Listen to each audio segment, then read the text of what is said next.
what's up, folks? Welcome back to On Texas Football. Welcome to our Sunday live stream. I'm lifetime Longhorn Rod Babers. Appreciate all you guys for joining us on this Sunday evening. I'm joined, of course, by the man, the myth, the legend himself, Bobby Burton, and of course, also joined by the estimable Jerry Hamilton as well. Whatever you guys want to talk about, you know how Sunday works. Throw it out there, questions, comments. We'll try to address as many of them as we can. If you really want to interrupt the show and talk about whatever topic is on your mind, you throw out a super chat. They jump to the front of the line. You can interrupt the show at any time.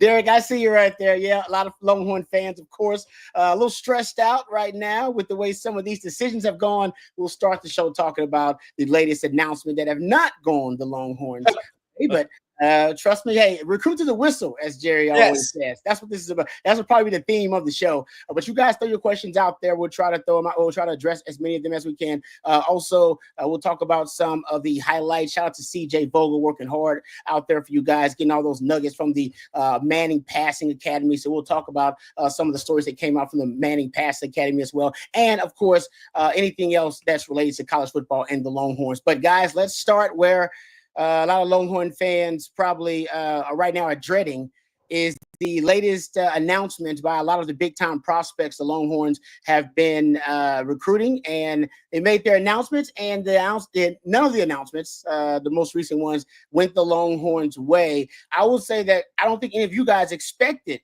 it to go the Longhorns' way. No. From what I've heard on some of the recent broadcasts, did not surprise you guys one bit. No, but if anybody's wondering where that jug of vodka is, it's gone. All right, by the way, Chris Spence says, well, isn't this 90-Day Fiance? That is kind of what recruiting is these days. Yeah, I like that show. Did y'all watch that show? Anybody watch that show?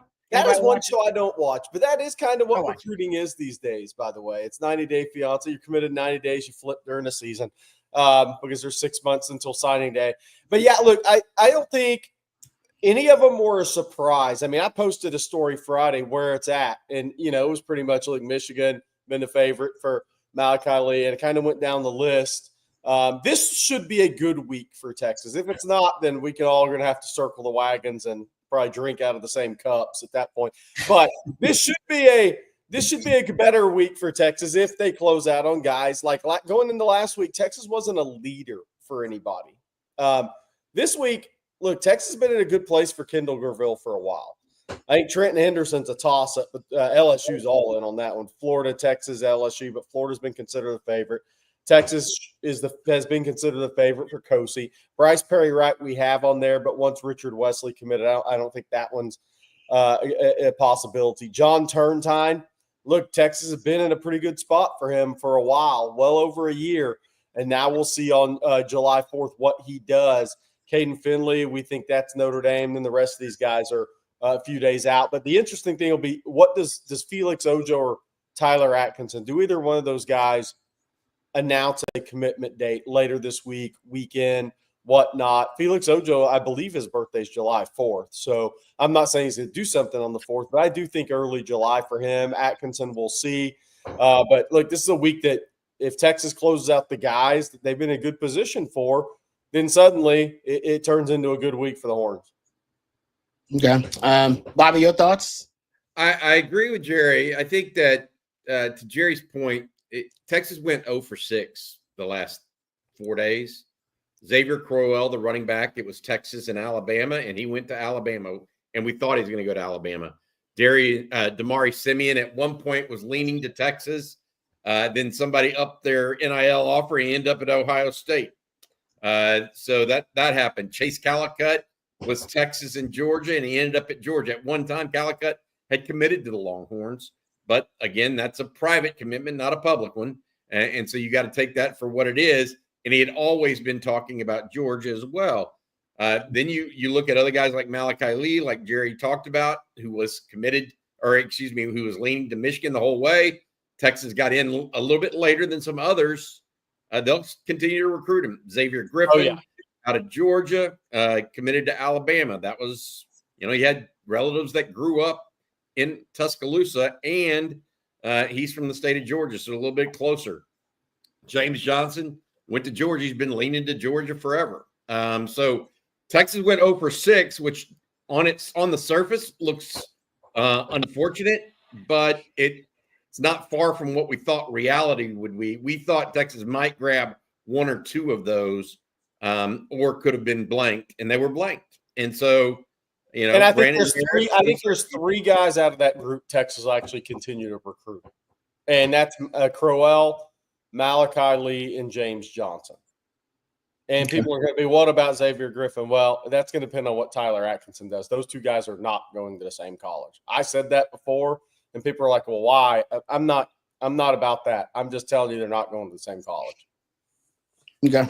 All those recent announcements that went the other way for the Longhorns, is there a commonality with those recruitments, or obviously with Texas losing out on those recruitments? Is there a common thing that is a little troubling, or is it just all of them are very unique individual and that's just how it breaks down when big boy recruitment? I think there's a couple commonalities. First of all, 4 of them were from the Deep South, Okay. and they stayed in the Deep South. There you They go. went to Georgia or Alabama. Okay. And then one of them was from New Jersey, which is a Big Ten state, and he went to a Big Ten school. Okay. And then the only one that was from the state of Texas, Chase Calicut from North Shore, where Texas, frankly, has just not done well of late. And you can say for whatever reason. Now, I don't know the reason, but I think there's some commonality. They weren't the prohibitive favorite on any of those at any time except for Calicut.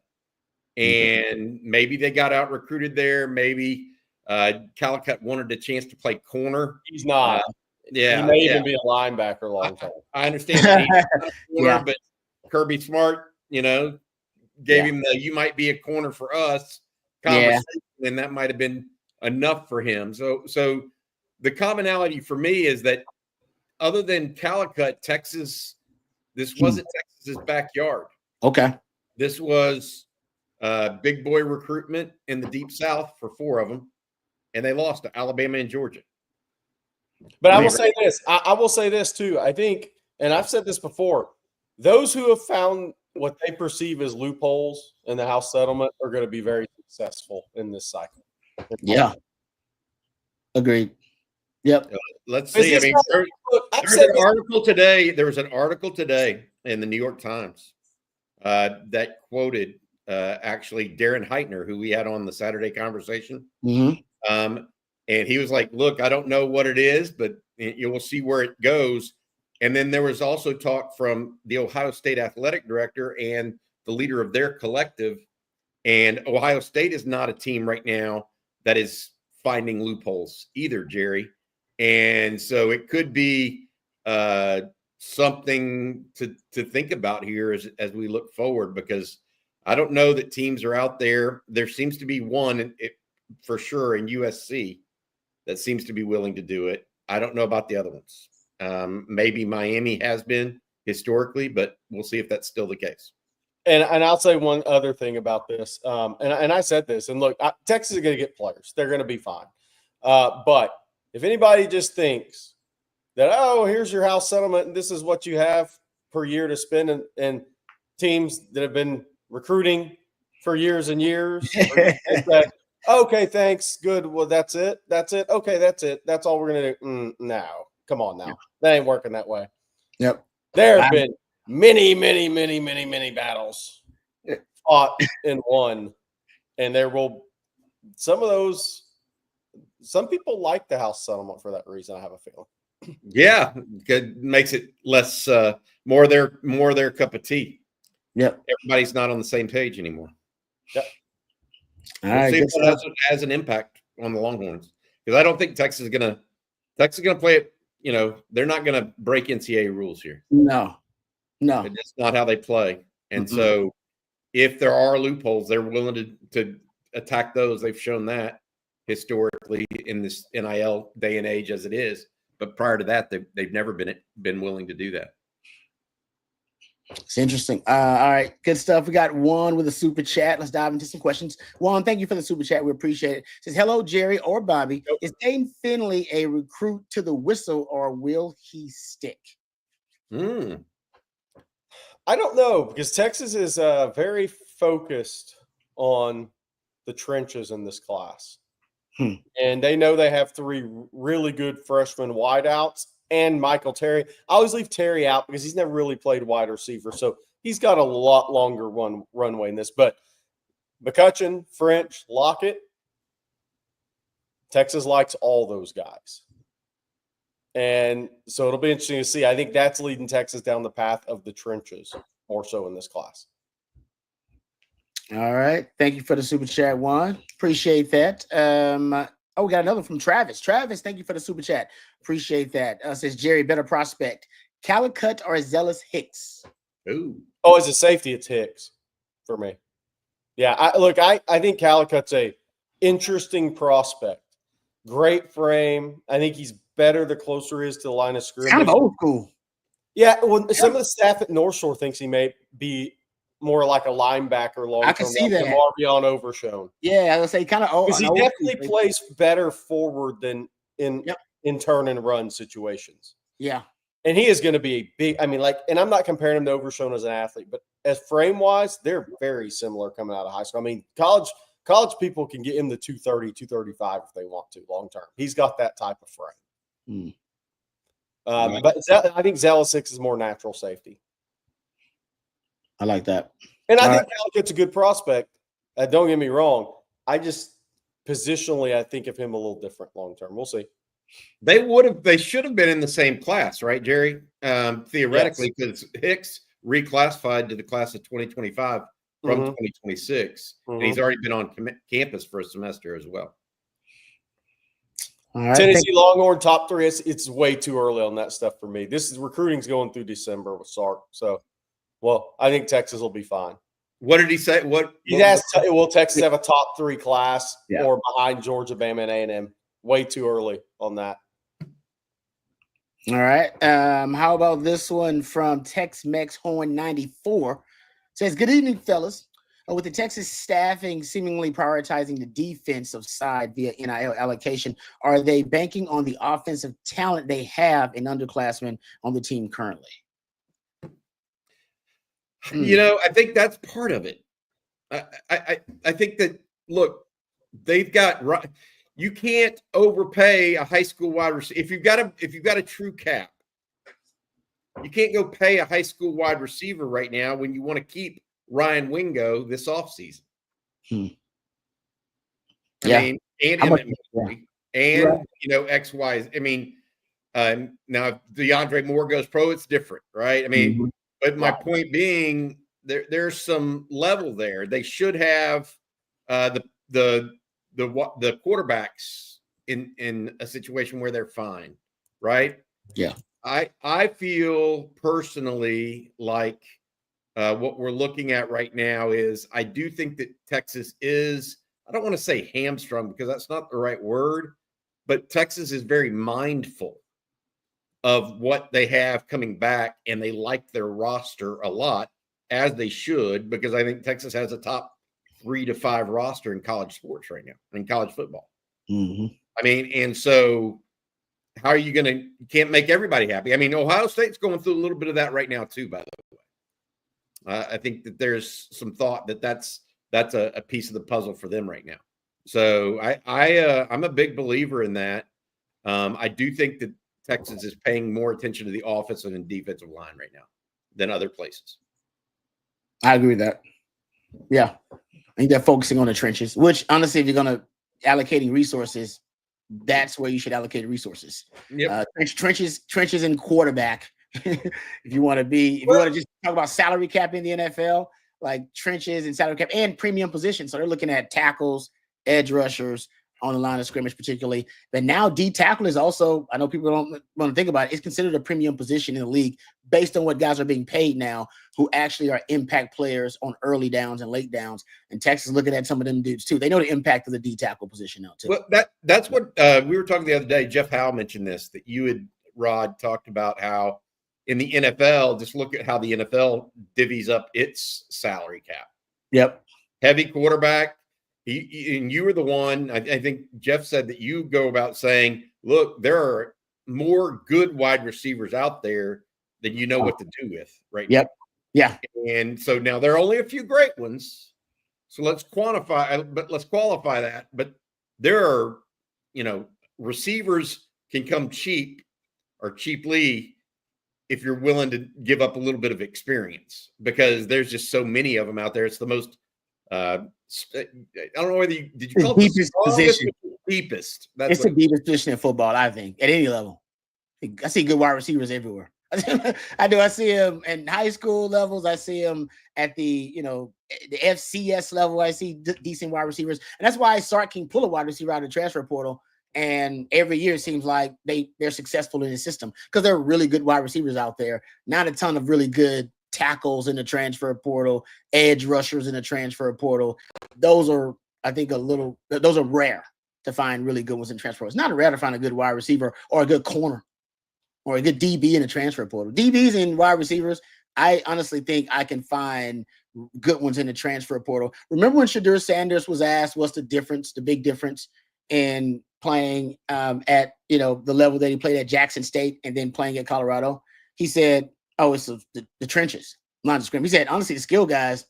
He said it's a difference, but it's not a drastic difference. He said the difference in the trenches is it's night and day. It's a Grand Canyon sized gap between the trenches there, and I think that's because it's those positions that to me shows me that you can find good skill talent, or at least competitive skill talent at lower levels. Hell, man, look at all the guys. Look at Cam Scatterboo, and look at Cam Ward. I mean, it's great. You can find the trenches, though, is something about God-given size and strength that you can't develop within a certain system, and you really can't teach those things, period. And that's what you get at the Power 4 level, excuse me. All right, getting back. Oh, we got a super chat here. Joshi says, we saw Georgia win the SEC with 0 receivers and Carson Beck. I like focusing on the trenches. Well said there. That's a good point there. Yeah. Yeah. I mean, and now let's see. What'll be interesting with Georgia this year will be what if they have a slight drop off on their front seven defensively. And I'm not saying they will, but what if they do in terms of depth on their defensive line? Let's see what happens there. People are talking Trenton Henderson, LSU. I posted on the board earlier today. LSU all in on Trenton Henderson. So something to watch there. All right, getting back to the questions here. How about this one from Jedi Master Bevo? Says, Jerry, we led for three this week. 4 if Ojo announces, but who could be a possible upset for Texas to grab that they don't lead on that announces this week? This week, I mean, the only one would be Trenton Henderson. Like if Texas won that photo finish over Florida and LSU. I think the Florida people are a little worried about LSU more than Texas today. And that's why I posted what I did on the board earlier on TexasFootball.com. I don't know if I see the upset one this week. Texas needs to hold serve this week is what they need to do. And if they hold serve, look, if Texas holds serve, you, Jerry, of this list is Gerville, Okpala, Turntine. Yeah. Week. Yeah. And then possibly Carlton and Matthews next week with maybe Kent at this point. Yeah, we'll see on Kent. Kent really likes Texas, but I think there's a couple others that have higher NIL right now out there for him. But I would say if Ojo announces here late this week, early next week, that would be another one that Texas has been doing well on. And I will always say this until they both announce: will Ojo and Turntine go to the same school at the end of the day? I've always said, hey, I'm not going to believe they will until they announce. Let's see what happens. All right. Let's thank our sponsor for tonight's program before we move on. Our good friends over at Rogue Shop. RogueShop.com is where you need to go right now to go check out all of their fantastic products. Use that discount code right there on your screen on Texas, and you'll get a very special discount from our friends over at RogueShop.com. They're bringing real plant medicine back to its roots. They also ship their products nationwide, so no matter where you are in this great country of ours, they can get their fantastic products to you. They They have it all from oils and creams to flour and gummies. And no matter what you're dealing with, maybe it's sleep deprivation, maybe it's anxiety for you, maybe it's just aches and pains from father time, or maybe from your playing days, whatever it may be. Our friends over at Rogue Shop have a variety of products and items that may help you deal with those different issues you may be dealing with, whether it's sleep deprivation or anxiety overall. Our friends at Rogue Shop, go check them out. They have it all: oils, creams, flour, gummies. RogueShop.com. Use that discount code on Texas, and you'll get a special discount from our friends at RogueShop.com, bringing real plant medicine back to its roots. All right, getting back to the questions here. How about this one from Jake? He said, do you think Lee going to Michigan, do you guys think that means that we are in a good place with Ojo and Turntine? I think you just answered that. Said I wasn't sure if Lee would want to be in a crowded tackle class. And Jerry just kind of went through that. Yeah, well. I'll say Texas will keep recruiting Lee. They will not back off of him. Okay. All right. How about this one from Kyle W? How do non-binding NIL deals affect summer commitments that flip in the fall? That is a good question, actually. Non-binding ones are exactly that. Yeah, I mean that. Look, bluntly, they can change. Like I can see this happening if somebody has a player that goes pro, or that they know is going to go pro by November. I'm not going to be surprised if there aren't some changes in recruiting come December. If somebody has a big number attached to them, that might, like, I'll give you an example. Trevor Gooseby is an example, right? Left tackle, which is a premium position, right, Rod? Mm-hmm. And he all of a sudden decides to go pro because he gets a really high draft grade. How much money was he going to be against the cap? Yeah. All of a sudden that money is open. And that happens. That probably won't happen in reality until December, when he makes an announcement, but he'll probably be able to tell Texas or give Texas some inkling by November. And then that could potentially change the whole calculus of the recruiting class at some level, because all of a sudden you have a fairly large deal out there that's no longer under the cap. Yeah. I mean, guys going pro, Trey Wisner, Cedric Baxter, that all of a sudden changes the calculus if they go pro, right? Just something to think about. Man, it's fascinating. That's why you got a front office these days. That's why you need a front office and a GM, like you really do if you're playing big boy major college football these days.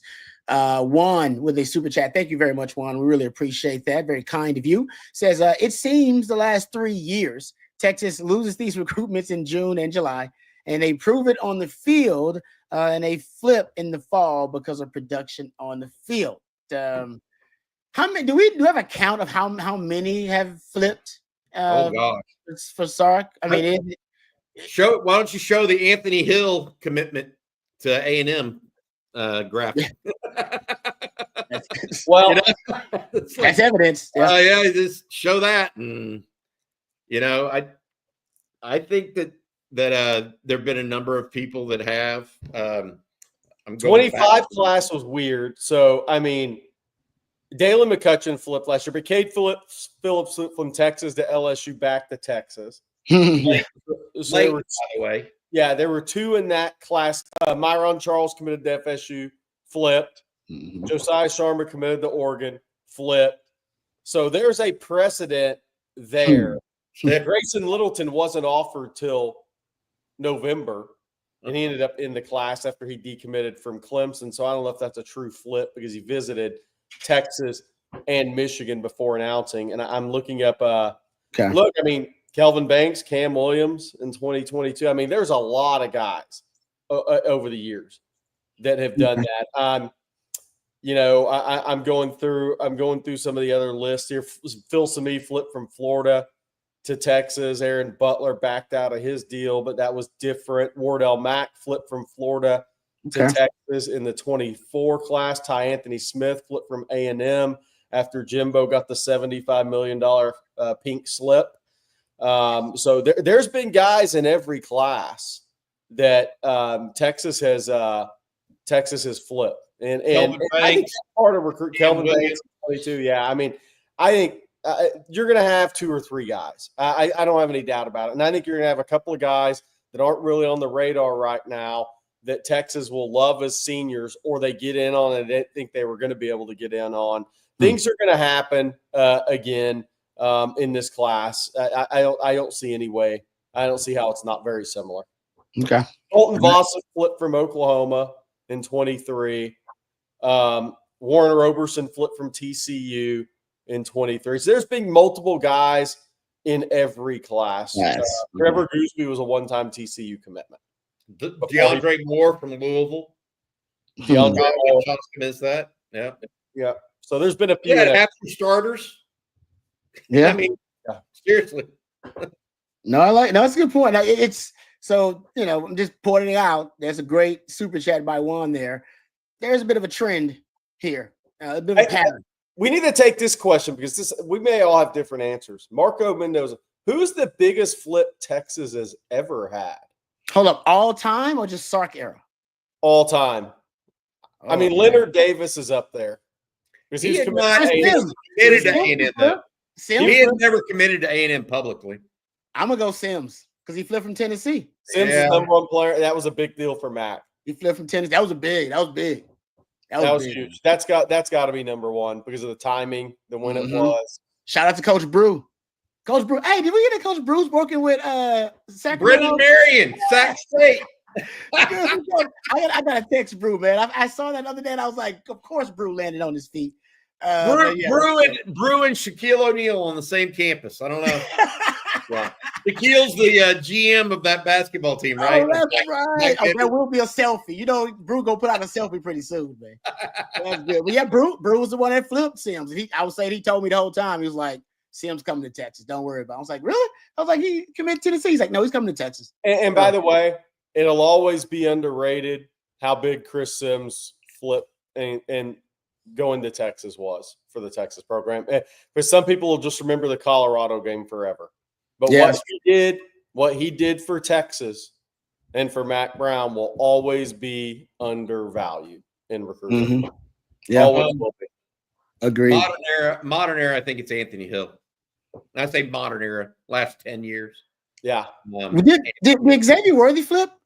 Yeah, but he actually signed with Michigan. It's like a transfer. He signed with Michigan, but they wouldn't take him at mid-semester. Right. So what do you call that? So he has to go into the portal essentially. So he's a transfer technically. Yeah, he's officially a transfer. Okay. Even though he never took a class at Michigan. But he did sign. He did sign with Michigan originally. Okay. Yeah. Biggest flip, like a true flip. I think it's Anthony Hill. Jerry, unless like Roy Miller from OU was a big one because Tommy Harris had gone to Oklahoma and Bob Stoops was winning big on the field. And they were from Killeen. That was a big one. Jermichael Finley flipped from Arizona. Yeah. I thought about that when I was looking at his son's name a little bit earlier. Most recently for me, it's Anthony Hill, guys. That's big, yeah. Especially against a rival. Flipping him from a rival. I mean, Kelvin Banks. Yeah. On the outlet. But when Cristobal left, that was Jerry, how do I explain that? Like Cristobal left and it changed the whole for him and Cam Williams, yes. Whole context of the recruitment. Yes. Right. Yes. Whereas Anthony Hill, the only thing that changed the context of the recruitment was Steve Sarkisian and Jimbo Fisher having different outlooks. Yeah. So you're basically saying Kelvin Banks kind of opened up his recruitment again almost, as opposed to Sark just still taking him. I got one. Wasn't Casey Hampton committed to Missouri? Yeah.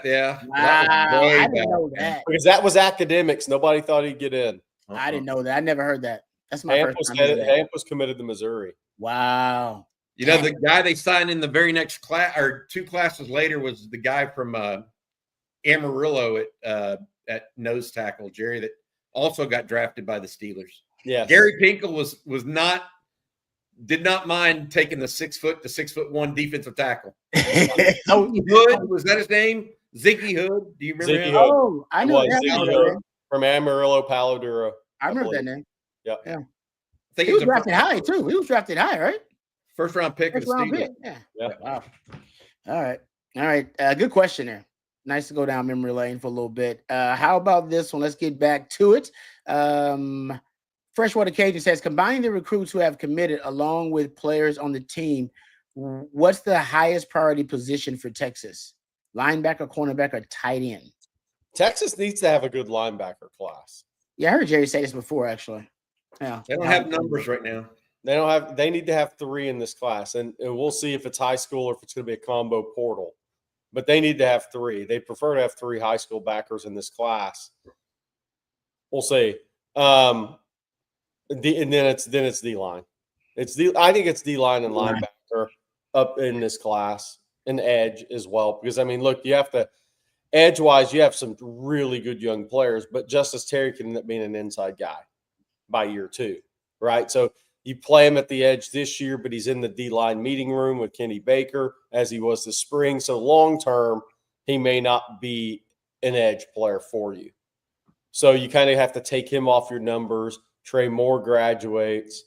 Ethan Burke graduates. You have some good young talent. Colton Vosick, you just don't know if he's going to be healthy. So edge is a big position this year too.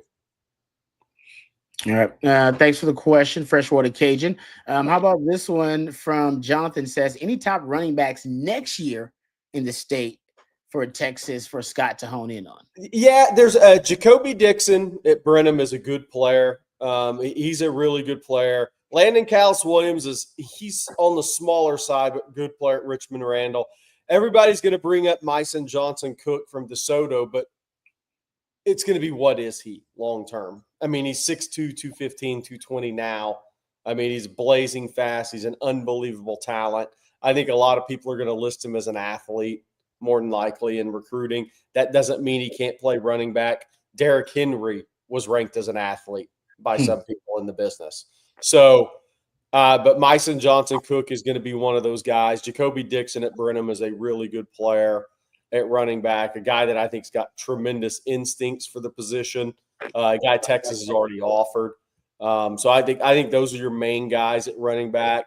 There's a kid at Lancaster, Victor Scott, who's a pretty good player. He's gonna share time with a 2026 running back who's a Power 4 player. Oh, then there's Lathan Wissington at Waco Midway, really good, Midway High, right by Waco. He is a very good football player. There's depth at running back in 27 in state for sure.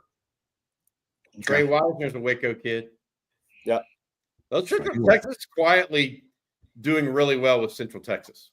I mean, I know I don't know how quiet it is, but it's not just there. It's Temple, maybe Jamarian Carlton, Jelani McDonald. See if they keep it up. Yeah, and they just not Central Texas, the entire, but Austin, kind of the Austin metro area, that area, greater Austin, if you will, had its best year of the draft ever this past season. I mean, I think it was like 6 guys or something like that got drafted. I mean, that's a big number for Austin. Obviously, could have a top 10 pick next year with Klubnik too. Oh yeah, good point. And yeah, Burke should be a part of that. I mean, obviously Texas is a big part of it, but all around Central Texas, Jaden Greathouse could be a draft pick. Yeah, greater. I'm telling you, that greater Austin area, man, starting to boom. San Antonio has some good young kids in 27 and 28. By the way, I think we'll see. Texas offered a couple. They've offered 4 in San Antonio or 5 in 27 and 28 combined. There's a couple of good cycles coming in San Antonio. Nice. All right. Justin with a super chat. Thank you, Justin. We appreciate the super chat. It says, who has y'all's vote for way too early most improved player from what y'all have heard behind the scenes? Good question, Justin. Thank you for the super chat. Is Kobe Black the last half of the spring one of those guys? He's got a lot of mention. He is. Thank you. He got a lot of positive pub from behind the scenes. Oh, I like that. Like that. Good. Like that. Mm-hmm. I'll tell you the one. Now he's not the most improved because you didn't see him, but the one that lit up some coaches' expectations based on beginning of the spring to the end of the spring was actually Brad Spence. Yeah. Okay. He's a pro. I mean, like he went from being, okay, we got this guy from Arkansas and we think he's going to be good. And I think he got injured a little bit early, didn't full participate. And then by the end of the thing, like, okay, Steve Sarkisian starts talking, he's going to play. You know, it's like there was no, it wasn't, he might make it into the rotation. It was more definitive. You want another one, and it may just be more natural progression. Jelani McDonald. Yeah. Oh, that he should take a huge leap. Taft said that too, that he was going to take a. Because it's just that, you know, he had been a jack of all trades quarterback in high school. He never concentrated on one position. So it takes time. And now he showed a lot of flashes last year, and you knew where he was headed as soon as as Texas played him at nickel against Michigan. You don't do that if the kid doesn't have an understanding. And that was his first real time on the field as a safety, as a defensive back. He should make a big jump this year, in my opinion. You know, due to injury, Christian Clark. Hey, didn't Arch bring him up? Yes, he did.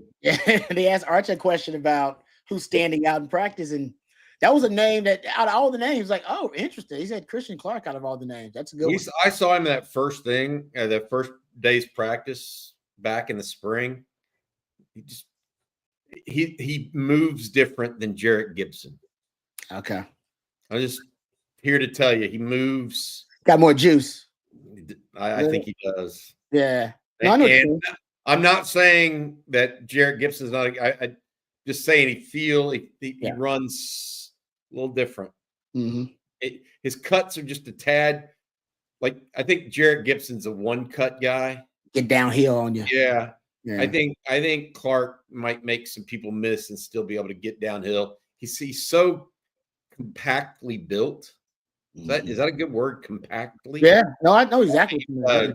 You get the visual, right? Oh, running back. That's exactly what you want. Yeah. Yeah. I don't know. I mean, I was trying to think of somebody else that might be most improved from there, but really, I mean, Parker Livingstone came out of the gate shooting this spring, you know. So I don't know that you would say behind the scenes on that.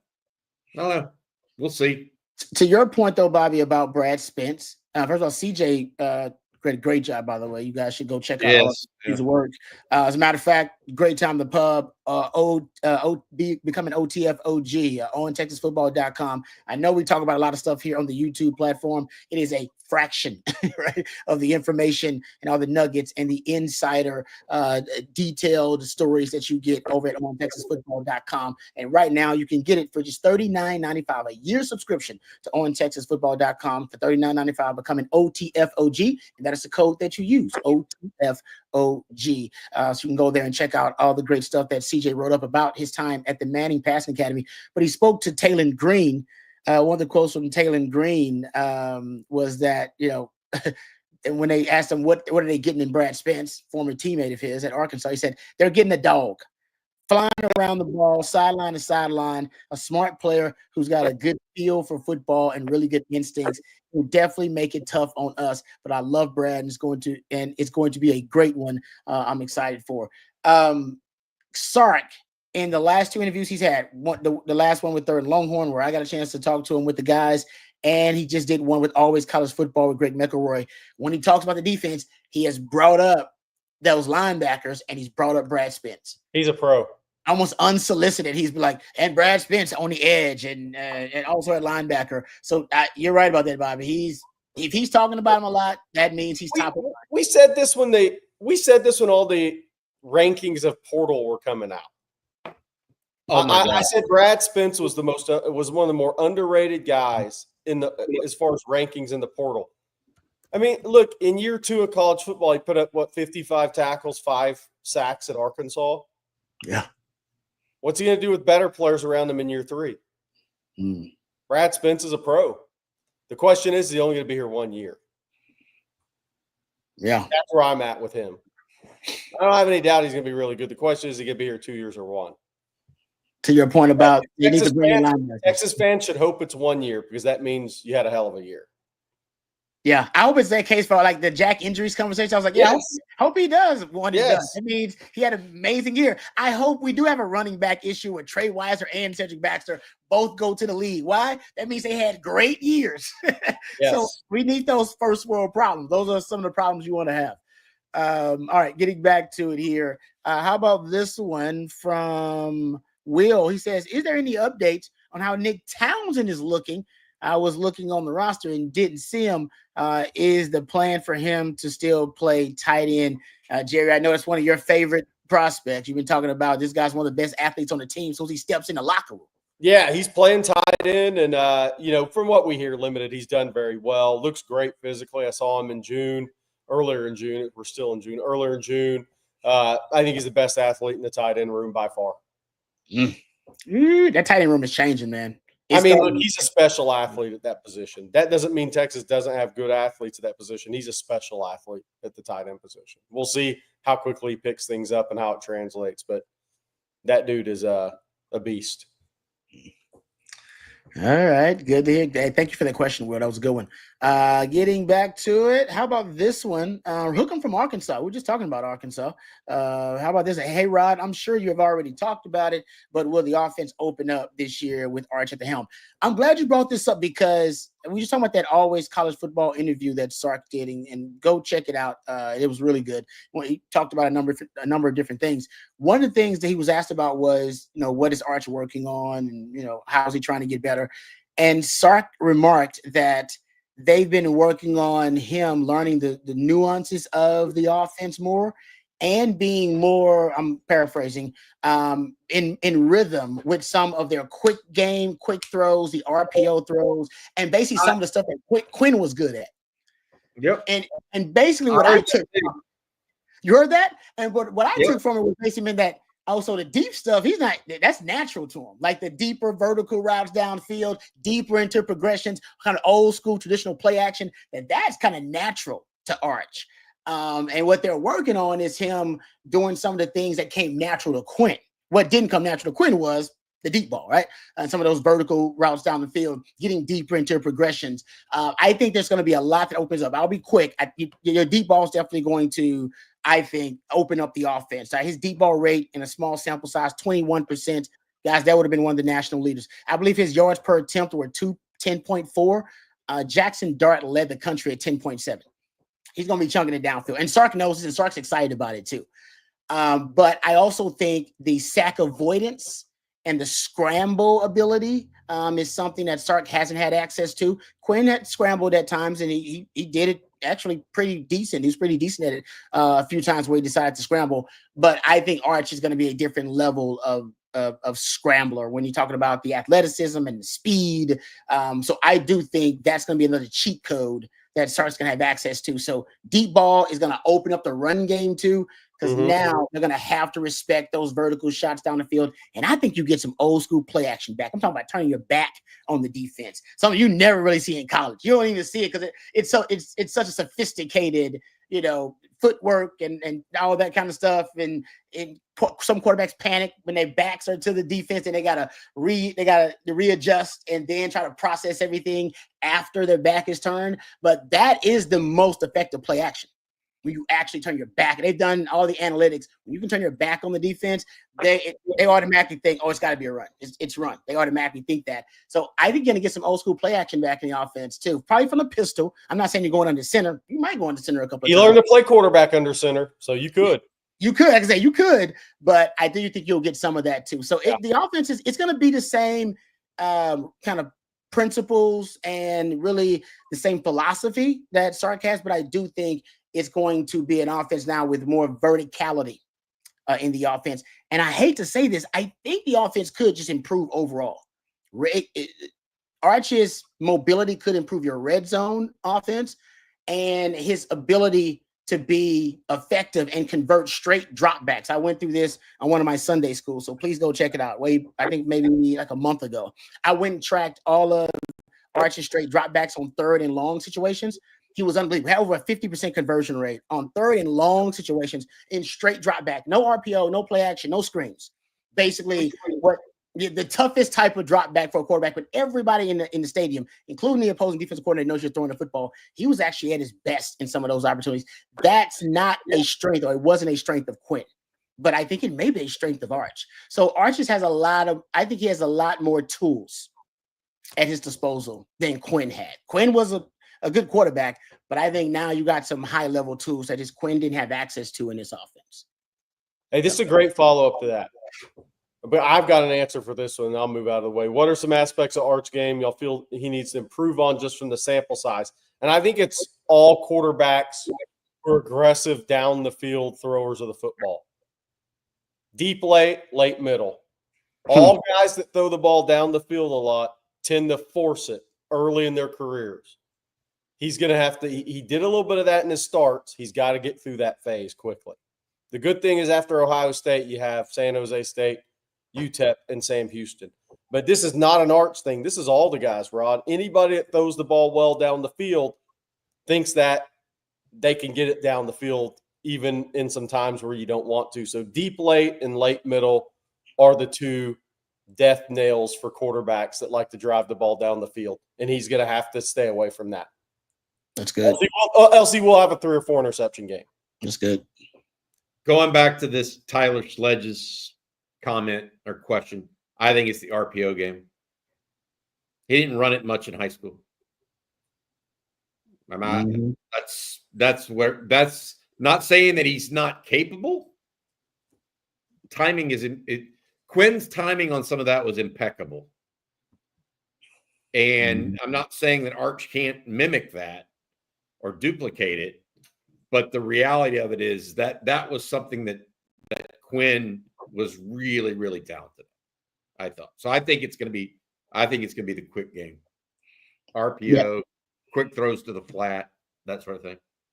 I agree with both of those. And I'll say ball placement on some of those quick throws, like those swing routes. Like that was Quinn's strength. Quinn was really good at those, man. He off platform, he put the ball around the money where you could get the yak yardage, right? I think that's probably something he's got to work on too. Just those little subtle things within this game, but the tremendous upside. I think we're all excited about that. All right. Thank you, Tyler. Good question there too. Getting back to some of the questions, let's dive into this one. How about this one from MJF? He says, having lost out on recruits we were prepared to pay a certain amount for, how do Horns reallocate those funds perhaps to repackage in order to offer more to fewer number of remaining uncommitted guys? Or basically, are you just didn't Sark kind of talk about, and I forget who he was talking to about this, where they basically are looking at it from an NFL perspective? Are they allocating just a certain amount per? I think that there's some give. Yes. Okay. I think all teams do, by the way. Yeah. In different positions, based on what their need is. That's why, look, and that's why I always say this. I said that like Sam Roseborough's recruitment. Look, that's kind of what happened there. And that doesn't mean Texas doesn't want a guy or think he's a really good player. Sam Roseborough's both of those. But that's kind of and there's other teams doing that as well. That they may lose out on a guy that maybe the fan base said, oh, we're going to get this guy. Well, when push came to shove and somebody went way above what you're going on, whether that's based on need or where you have something set in terms of value, then you're going to lose the player. Yeah. No, it's like I said, this is why you got a front office and a GM. Literally in terms of reallocating those funds. But I've heard Sark talk about, like the NFL, they do put a value on a position, but players are players. So you do have to be willing to have wiggle room with that, because certain guys are just, worth you potentially upping that number if they're that kind of player. I don't know how that works. Are they stuck on numbers, or are those numbers negotiable? I think it depends on how badly they need somebody at that position. I agree with you on that too. All right. Thanks, MJF. We appreciate that one. Getting back to the questions, Jonathan wants to know, is Sark still in contact with Crowell, Edwards? No, we continue to recruit them. Jerry is at the top. Go ahead. They'll stay on Crowell. I'm sorry. Stay on Malachi Lee. They will stay on James Johnson for sure. Okay. All right. Thank you for that. Sorry about that. I didn't see it. How about this one from Salty Q? Which of the most recent commitment losses is most likely to flip candidate? It's hard to say right now with so much goes on during season. I'm going to put one out there, and this has nothing to do with actually the player. And I don't talk to any of these players anymore unless they come on our show. I'm going to say Malachi Lee, and that's because he's going to Michigan. Because I think it's, I don't know, what, 35 to 40% chance Sharon Moore's not the coach at Michigan this time in about 6 months. I'm just telling you. Okay. I mean, you don't go from national champion. Now you beat Ohio State, and that pretty much saved your season. But you're the offensive quarterback. You're the offensive coach, and you couldn't coach offense to save your, you know what, all season long. And so I'll put that out there, and I'll say that about just about everybody committed to Michigan right now. Yeah, I think if I were recruiting a player that's committed to Michigan, I'd hang around the rim. I'll just put it that way. Yes, and not just Malachi Lee, whoever. Okay. Maybe hang around the rim. Anybody going to OU? Hang around the rim on Florida. Just Jerry. Just reading the room, huh? Yeah. Hang around the rim on kids going to USC, but they may already have signed a contract. I think what USC did was pour $40 million in instead, because that's a better option than firing somebody they owe $85. Yeah, I agree. They're like, we're going to try it's cheaper for us to just try to go get them all the players and give them. And if you can't get it done, then you can't get it done. By the way, they tried to do that over at A&M with Jimbo. Yeah, still didn't work. They still had to pay the 75 or whatever it was. All right. Let's thank our friends over at Rogue Shop one more time. We'll get back to the questions here. Thank you guys for all the super chats and your participation. We appreciate it. RogueShop.com. Thank you for your ongoing support of On Texas football. You guys should check them out at RogueShop.com. Bringing real plant medicine back to its roots. Use that discount code. You see it right there on your screen, On Texas, and you'll get a special discount from my friends over at Rogue Shop. They have it all from oils and creams to flour and gummies. They also ship nationwide. So no matter where you are, they can get their fabulous products to you. So if you're dealing with aches and pains from battling Father Time or anxiety, just sleep deprivation, whatever it is, our friends at Rogue Shop have a variety of different items that could help you address these ailments, no matter what they are. We had a member of the On Texas football family tell me they couldn't sleep, tried a couple of items over at Rogue Shop, and now they're sleeping like a baby thanks to our friends at Rogue Shop. So that could be the case for you. Check them out, RogueShop.com. Use that discount code On Texas, bringing real plant medicine back to its roots. And thank you very much to our friends over at RogueShop.com. All right, got super chats here. Mike says the natives are restless about recruiting again. Do some schools put more emphasis on summer recruiting for pure volume? We need more patience. All right, Mike, there you go. Wise words. Other schools are definitely do put more emphasis on it. Sark does not. Is when it relates to volume, he just doesn't. I mean, Jerry, we've talked about this every year. We think that, oh, well, maybe this year it's going to be a little different, and the last 3 years it hasn't been any different, Jerry Hamilton. Nah. And every time we think it is, we get bit a little bit. So I think that there definitely are some teams that are trying to fill up and then hold serve. Yes. Sark, I believe that Sark likes to play that game a little bit. And I still believe that, and I agree with him. I mean, there's value in what a prospect does their senior year. Their senior season. Absolutely. I mean, Grayson Littleton. Well, no, not just that. I mean, I go back to Mac Brown, dude. Yeah. And Mac Brown would have every commit except for one committed before they played a down of their senior year. That's just not. I mean, and the program ended up getting, less talent because of that tactic and strategy by Mac. The 25 class that ended up being the number one ranked class, Justice Terry, senior, things that happened during the season. Justice Terry, obviously. Cade Phillips flipped back, but let's not count him. Grayson Littleton did not have an offer right now.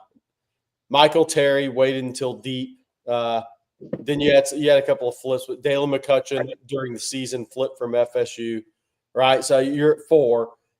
Zealous Hicks reclass, so you're at 5. I mean, so you look at what made a number 1 class, and there's a couple other guys that flip, but I'm talking like later senior year guys. Plus those 5 plus Cade Phillips made your number 1 class. Mm-hmm. So it's just something to always remember. Josie needs a Murad Watson and Cade Phillips update he asked for. Murad Watson out here looks really good. Cade Phillips? I know Cade Phillips. Cade, I said this when do I see him? Early June. Yeah, CJ and I were I was at the elite camp. CJ came up to the elite camp, and the team had a workout right before the elite camp. Cade Phillips was so wiry coming out of high school. Him and Khalid Lockett were the 2 guys that were going to put on weight pretty quickly. Cade Phillips looked a lot different. Khalid Lockett did more in the lower body than upper body. I think his upper body is going to take a little longer. But Cade Phillips had muscle definition. Where in high school he had it, but it was still more wiry. He definitely had a different look to him pretty quickly in early June to me.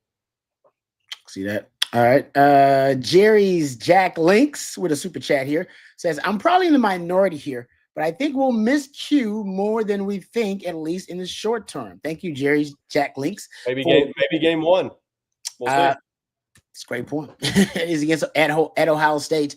Yeah, I mean, I think ultimately, like I've compared Arch to Chris Sims before, just not as a player, not skill set wise, but just with the celebrity status and all that kind of stuff.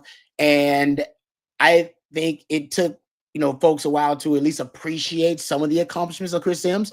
But ultimately, when you have VY comes right after that, like I think it may take us even longer to appreciate Quinn if Arch does fulfill the expectations and reaches his ceiling as a player, which we all believe he can and will do. Then just like VY, it's going to eclipse what Quinn did for a while, and then it may take us a while in retrospect to go back and man, you know what? Quinn helped build that thing, man. He was actually, one of the foundational pieces for Sark to build it, and we'll respect that, just like we do with Chris Sims now a little bit more. But I just think it's going to be tough when Arch leads Texas to the promised land. What Quinn did, maybe the best thing he did was he got Texas in and out of bad plays, or in good plays, out of bad plays, pre-snap. And that really does take experience. Yeah, Arch has been there 2 years, but there's still something else when you're up at the line of scrimmage and everything's moving really quickly, and recognizing and knowing play clocks, right? Knowing to get in and out of plays. If there's one area that I think Arch will take him a little time, even though he's very well prepared, there's still game experience that comes with that. Right, Rod? Yeah. I mean, when everything's moving really quickly and you're sitting there going through your checks and Sark's in your helmet, and then after that, you need to, if you see something you got to check in or out, there's still game experience that comes with that, no matter how talented a player is. I think y'all hit something on the head there as far as, post huddle break or post play reads and discussion points with the quarterback. I really think that the other piece that is, why would you want, I'm just going to put this out there, Quinn starting at Ohio State next year, Texas would be favored, in my opinion. Yeah. As opposed to Arch starting.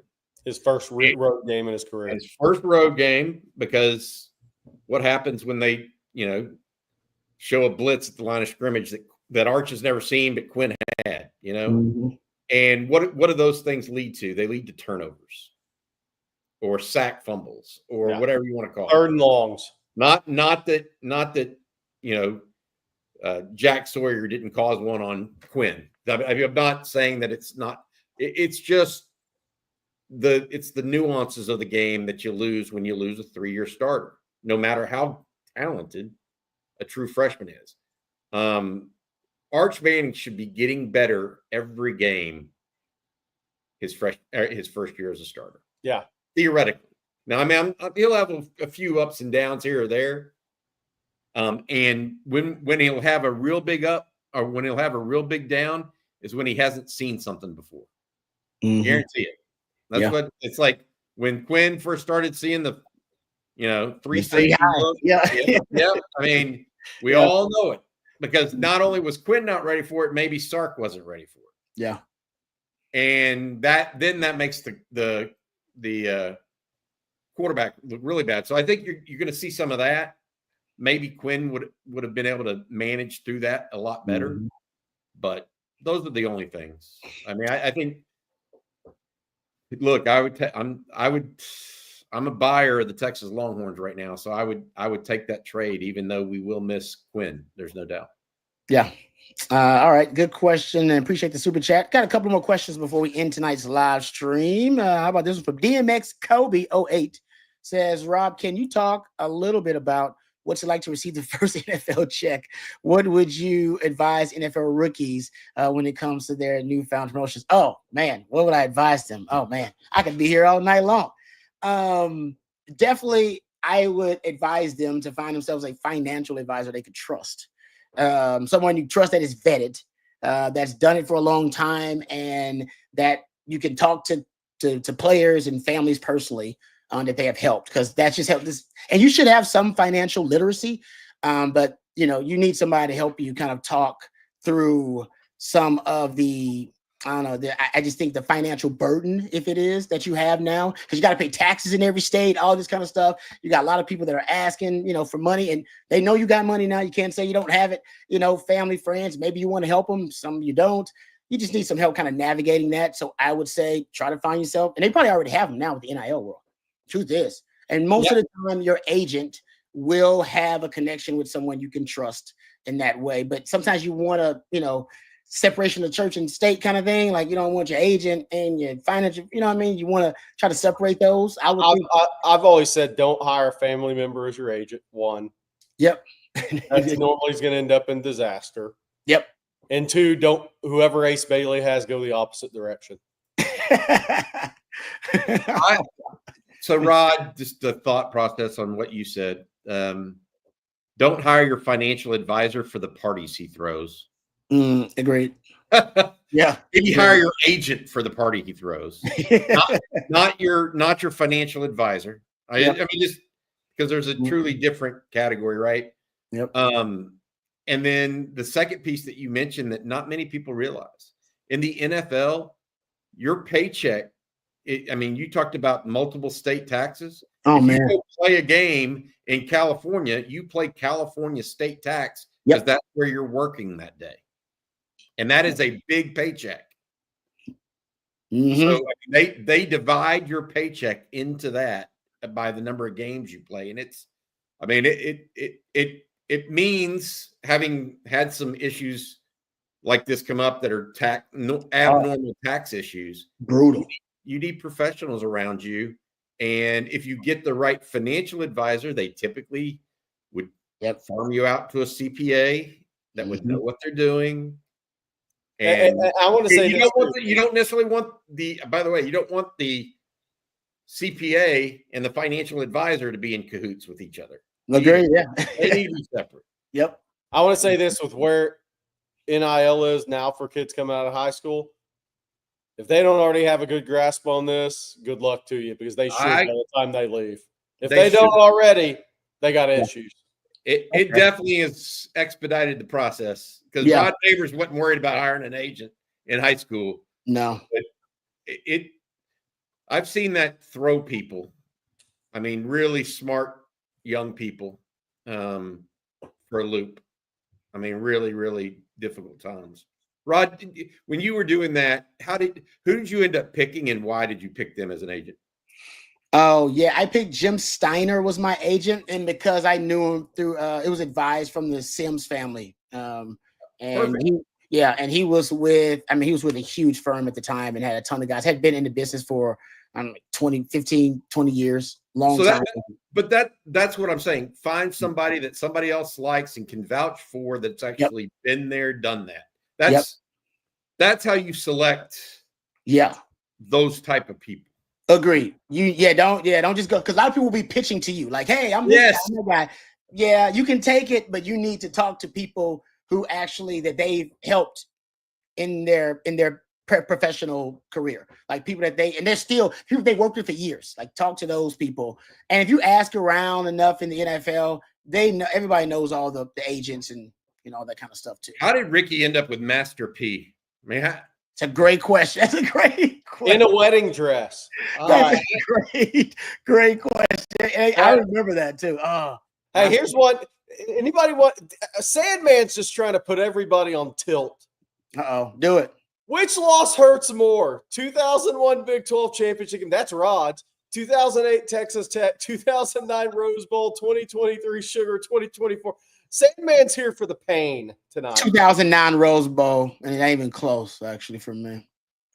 Because I tell people this all the time. I went to that game, and I remember Mac Brown being as cocky and as arrogant as I'd ever seen him. He knew they were going to beat Alabama. He knew it. I'm telling you, I had never seen the man so confident and comfortably confident. Like, oh no, I think he knew that that spread offense with Colt, that they was going to eat Nick Saban's defense line. Remember, that was before Nick Saban had started ascending to become the GOAT. That was the beginning of his ascension as the GOAT, right? He had already won one at LSU, but at Alabama, he hadn't begun to build that defense. And obviously in his own image. I think Coach Brown knew that they were going to be vulnerable to that passing attack. Colt went down. I mean, it changed the history of Texas football, guys, forever. Yeah. The rest of these losses, I don't know if they changed Texas football forever. That loss changed Texas football forever because remember, that was Mac. He was going swan song, y'all. He's like, hey, right up into the sunset. And it was all going to be done. And then what Muschamp takes over, whatever it is, that changed everything. Everything. Remember, Mac, it changed the way Mac wanted to run offense. Remember, after that, he said, we want to be a downhill power running team. We're going to be like Alabama was. It was like, that ain't what we do. Spread offense, got speed and quarterbacks. Walked away from what made him successful. Yeah. That rarely works out. That's mine, one. That's mine. So, by the way, the back-to-back, since Sandman just led me down this path, 2022 basketball Elite Eight followed by 2023 Sugar Bowl were bad back-to-backs.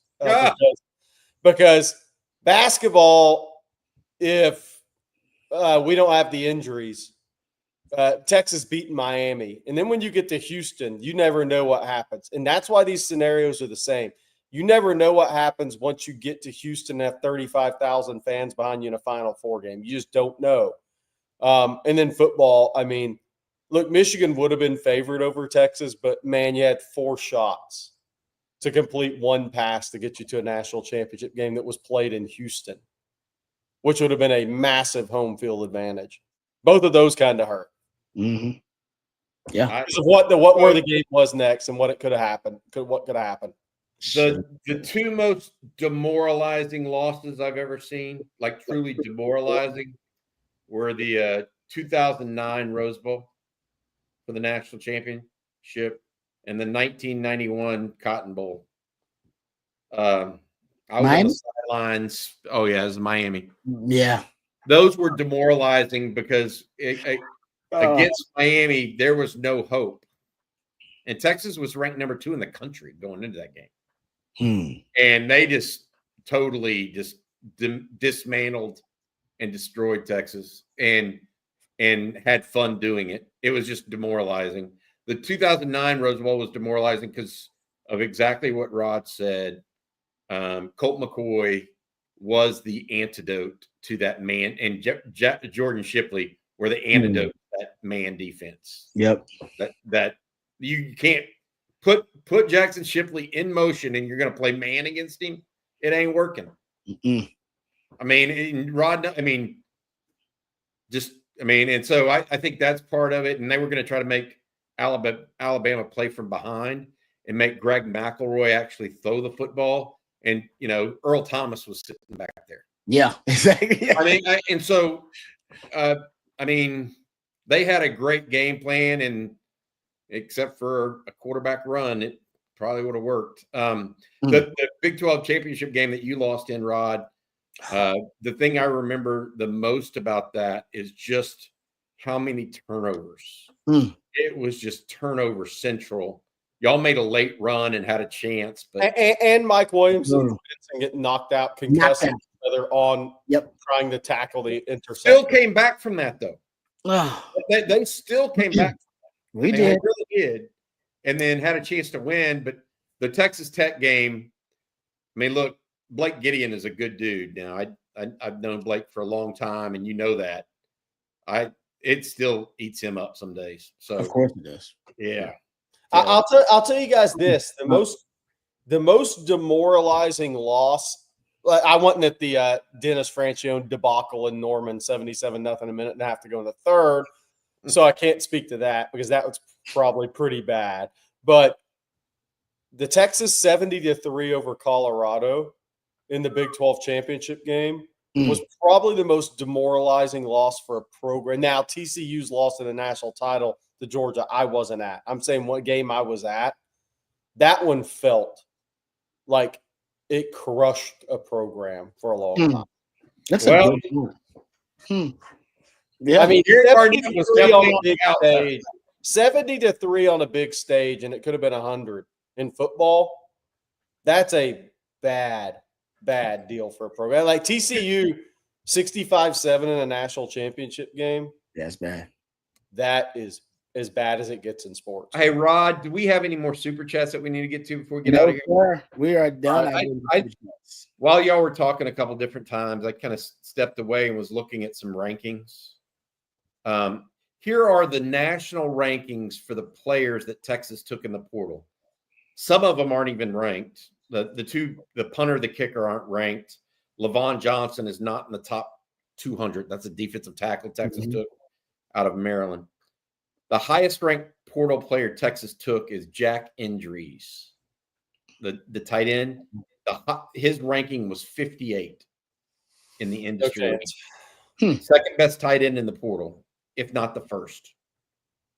Damod Watson, 94 national. He's a freshman All-American. No chance. Cole Brevard is going to start most likely. He's 105. And moreover, he was the 5th ranked Purdue defender, I think. But he didn't play like the 5th. I mean, Emmett Mosley, 127. You're not down to Brad Spence yet. No. Brad Spence was rated 198. He was behind a guy named Walker White, who couldn't throw a complete pass at Auburn. He was behind Jonte Cook. Yes. So, when it comes to portal rankings, I'm not so sure that the college football industry has kind of caught come of age. I mean, all these guys are behind Jonte Cook and Micah Hudson. Just think about that for a while. Yeah, it's pretty wild. That is pretty wild. Yeah. Are they just you know what? We won't get too into it. Are they just taking most of the high school rankings and too much? It's factoring in way too much. I think they do for the freshmen, yes, Rod, but not for the upperclassmen. Yeah. And so how do you mix them, right? How do you see them? My point, and Brad Spence, 198. Joke. Sark love him. Yeah, I just, but look, I'll be the first person to say if I were to have ranked the portal last year, I sure as heck would have had Isaiah Bond ahead of Matthew Golden. If I were, I think most people did. I would have done that. Yeah, I'm obviously not right. So I mean, it's a hard job, but anyways, I think some folks just they very rarely give Texas credit in the portal when Texas is actually proven to be as effective. What was Emmett Mosley outside 200? 127. Oh, you said that. Okay. Yeah. The only injuries was 58, Watson 94, Brevard 105, Mosley 127, Travis Shaw 179, Brad Spence 198. Man. Of the top 200, where Texas is cherry picking who they want to be on their team. Yeah. It'd be different if it was recruiting. Yeah. I mean, You get it. Yeah, Texas is going to take Emmett Mosley at 127. Fit. Yeah. Could have went after Dane Key. Could have went after almost every receiver. The only other receiver Texas went after was Zachariah Branch. Again, he goes to Stanford. So smart guy. Unless he's the first guy that faked it all the way till he made it. Starts 9 games there, and he's ranked behind Jonte Cook and Micah Hudson. Yeah, that's crazy. It literally makes zero sense. Yeah, that doesn't make any sense. Not even 1%. Zero. Especially when you have a sample of them playing on the field at the next level. Like, what are we? Who cares about the ratings before that then? But hey, smarter people than me are figuring this out. All right, guys. Thank you guys so much for all the questions and the super chats. Really appreciate you guys' participation. The show always makes it a lot of fun. Thank you to Matthew behind the scenes. Matthew is the real MVP for twisting and tweaking the dials, as always. Cheers to Rod B for being along with us. Thank you, W.A. Jones. I appreciate anybody calling me a legend. I'm not a legend, but I appreciate the love because guys like Derek, you can't say Derek Jones is a legend, then say Rod B's a legend. Then they lose. You're a Lamar legend. So yeah, Houston Lamar. I am a Houston Lamar legend. You're a Lamar legend. There you go. Houston Lamar legend. I'll take that all day, every day, and twice on Sunday. All right. Thank you guys for hanging out with us. Jerry, thank you for all the hard work and expertise. Bobby, appreciate all of your knowledge as well. Both of these gentlemen will join you bright and early tomorrow morning for Coffee and Football at 8:15. Rajah Bell. Dia Bell's dad on at 9. Yeah. That's you guys will have a great week of guests. Yes. Actually. Yes. Right? Yeah. We do have quite a few coming up. Yeah. All right. So it'll be interesting. We're looking forward to talking to Rajah, getting to kind of live out the Elite 11 with Dia. Now his other son, Ty, is got 10 offers in basketball. He's going to be a sophomore. So gone from NBA player for a long time to father of 2 of the more talented athletes in the country. It's good. We've had him on before. Rajah's awesome. If you missed it, you want to join in. All right. Raymond Taylor's on Tuesday, Tony Hill's on Thursday, and then we have Chris Warren, the former running back. That's gonna be great. Ramonce Taylor. Oh, that's gonna be a good one. I gotta see what Ramonce has been up to lately. I got a chance to actually talk to him earlier this week, actually, but I won't get into that. All right. Thank you guys for sitting in with us, and thanks to our friends at Rogue Shop as well. RogueShop.com. Use that code on Texas for Bobby and for Jerry and for Matthew. I'm Lifetime Longhorn Rod Babers. Until next time, hook 'em horns. Hook 'em.